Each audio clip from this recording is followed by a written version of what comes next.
అయోధ్య రామమందిర నిర్మాణము, దాని వలన దేశంలో గాని, లోకంలో జరిగేటటువంటి మార్పులకి సంబంధించి రీసెర్చ్ చేస్తున్నటువంటి జ్యోతిష్యం వ్యవహారాల మీదన పూర్తి స్థాయి రీసెర్చ్ చేస్తున్నటువంటి డాక్టర్ వెంకటాచాగంటి గారు, అట్లాగే రాఘవేంద్ర సాయి అకినా ప్రగడ గారు మధ్యన జరుగుతున్నటువంటి కాన్వర్సేషన్ గురించి మనం వారానికి ఒకటి చెప్పున వీడియో పోస్ట్ చేస్తున్నాం. లాస్ట్ వీక్, అంతకుముందు వీక్ కూడా చేసాం. తాజాగా రాబోయే 20 సంవత్సరాల్లో అయోధ్యలోని రామ మందిరానికి ఏమైనా కష్టాలు, నష్టాలు, విపత్తులు సంభవించే అవకాశం ఉందా అని వైదిక జ్యోతిష్యం ద్వారా పలు పరిశోధనలు చేసి మరో 2 పరిశోధన పత్రాలు సమర్పించారు. వీటితో కలిపి మొత్తం 5 పేపర్లు ఈ టాపిక్ మీద తయారు చేశారు.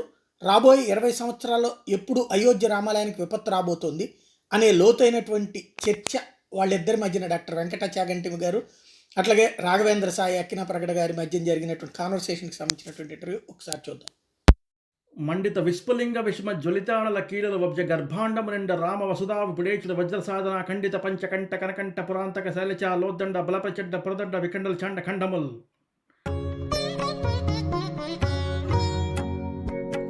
కుజ దశలో శని అంతర్దశ, శని ప్రత్యంతర దశ, ఇంకొక సూక్ష్మాంతర దశ ఏమైనా ఉందా?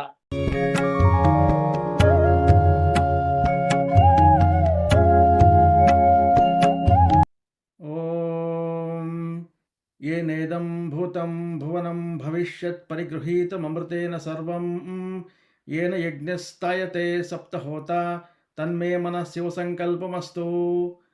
నమస్కారం అండి, నా పేరు Raghavendra. University of applied Vedic science ద్వారా కొనసాగుతున్న మా జ్యోతిష పరిశోధన కార్యక్రమానికి తిరిగి స్వాగతం. మాతో మా గురువు గారు పూజ్యులు శ్రీమాన్ డాక్టర్ వెంకటాచాగంటి గారు మనతో ఉన్నారు. నమస్కారం సార్, స్వాగతం సార్. నమస్తే, నమస్కారం రాఘవేంద్ర సార్. నమస్కారం సార్. జర్నలిస్ట్ సాయి గారి కోసం మళ్ళీ మనం ఈ 3వ వీడియో కూడా చేస్తున్నాము. సో జర్నలిస్ట్ సాయి గారికి ఒక నమస్కారం, ధన్యవాదాలు సార్ ఆయనకి. ఇప్పుడు ఈ పేపర్లో మనం ముఖ్యంగా డిస్కస్ చేయబోతున్నది ఏంటి ఈ వీడియోలో? సో 2 ప్రధాన అంశాలు సార్. 4వ రీసెర్చ్ పేపర్లో మనం ఏం పొందుపరిచామంటే 1528 సంవత్సరంలో మే 1వ తారీఖున రాముల వారి గుడి కూల్చినప్పుడు చాలా తీవ్రమైన గ్రహస్థితులు ఏర్పడినాయి పిశాచయోగం ద్వారా. ఆ 1528 సంవత్సరంలో ఆ నెలలో ఎప్పుడైతే పిశాచయోగం ఏర్పడిందో రాముల వారి గుడికి, అదే సందర్భంలో మిగతా ఏమన్నా గుళ్ళు కూల్చబడినాయా ఆ సంవత్సరంలో, ఆ రోజున, ఆ నెలకి అని ఒక పరిశోధనా పత్రం మనం సమర్పించాం సార్. పబ్లిష్ అయింది. దానిలో మనం చాలా వివరాలు పొందుపరిచాము.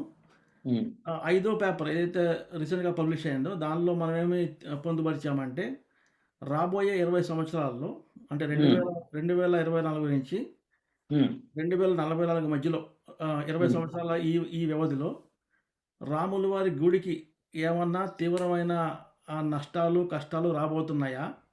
ఒకవేళ వస్తే ఎప్పుడు వస్తాయి? అవి ఎంత తీవ్రంగా ఉండబోతున్నాయి?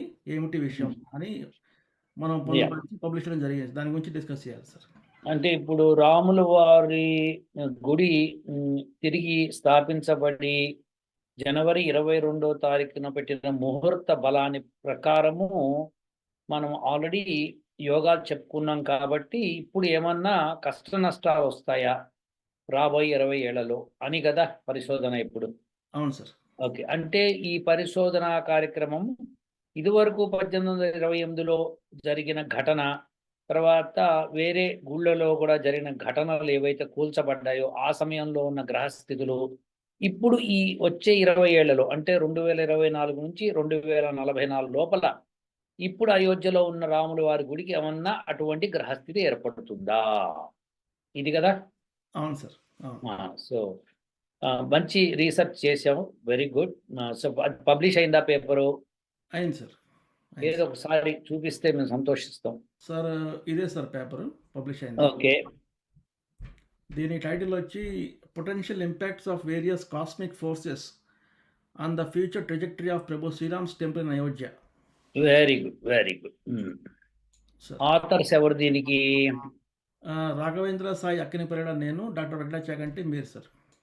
Very good. ఏ డేట్న పబ్లిష్ అయింది ఇది? ఈ నెల 7వ తారీఖున పబ్లిష్ అయింది sir. Very good, very good, very good. చాలా బాగుంది. Excellent, excellent. మనం ఇదివరకు చెప్పినట్టుగా అవన్నీ కూడా పేపర్లు వరుస పెట్టి మనం చూపిస్తున్నాం. Very good, very good. ఇది తీసే ఇంకా. సో ఇప్పుడు మనకి 2024 నుంచి 2044 లోపల అనేక గ్రహస్థితులు ఏర్పడతాయి. ప్రతిరోజు విశ్లేషణ చేసావు నువ్వు. అవును, ప్రతిరోజు దాని అంశాలను తీసుకొని చేసాము.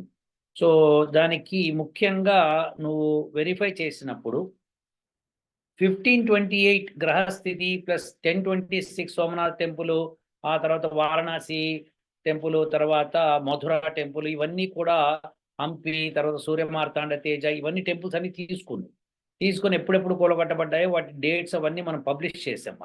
మన జ్యోతిష శాస్త్రం ప్రకారం ఎలా అయి ఉంటుంది అని. అవునా? సో అందరూ వ్యూవర్స్ కూడా గమనించుకోవాల్సింది ఇది ఒకటి ఉంది. ఇప్పుడు ముహూర్తం ఎప్పుడైతే ఒక మనిషి పుట్టాడో ఆ సమయాన్ని బట్టి అతనికి ఏ దశ నడుస్తుంది అన్న విషయం ఉంటుంది. ఆ దశ కొంత జరిగిపోయిందా, లేకపోతే